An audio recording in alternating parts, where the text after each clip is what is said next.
ক'বলগীয়া একো নাই, ভগৱন্তৰ লীলা।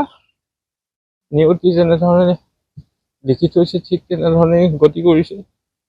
গতিকে আমাৰনো কম কি, এটাই দুখ লাগিছে।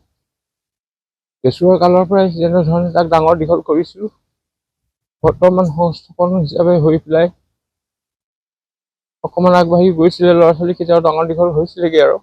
কিন্তু ইতিমধ্যে ভগৱন্তই তেওঁক নাৰাখিলে। তাত আমাৰ ক'বলগীয়ানো কি ক'ম, আমাৰ ইমানেই আৰু। য'তেই নাথাকক, ওপৰে থাকক, ভগৱন্তই তেনেধৰণে শিকাবি দিব। আমাৰ ক'বলগীয়া ইমানখিনি।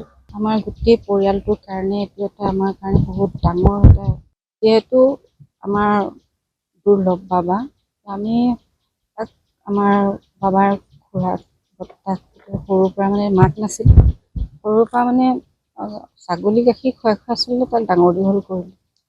যিদিনা সি প্ৰথম চাকৰি ইয়াৰ পৰা জইন কৰিবলৈ গৈছিল, সেইদিনাখন হয়তো মোৰ মানুহজনে আৰু মই তাক ৰুটি আৰু আলু ভাজি বনাই আমি তাক বিদায় দিছোঁ। কিন্তু ভবা নাছিলোঁ সি যে এনেকৈ ঘূৰি আহিব। গতিকে আজি এইটো যিটো চিটুৱেশ্যন হৈছে আমাৰ কাৰণে, সেইটো আমি কাহানি পাহৰিব নোৱাৰিম। আৰু আচলতে বোকাখাটত তেওঁলোকে অস্থায়ীভাৱে এই ঘৰ সাজি লৈছিল। অৰিজিনেল ঘৰ ইয়াতে, ইয়াৰ পৰা এইখন ঘৰতে তাৰ জন্ম। গতিকে আমাৰ কাৰণে এইটো বহুত ডাঙৰ এটা আঘাত গোটেই পৰিয়ালৰ কাৰণে।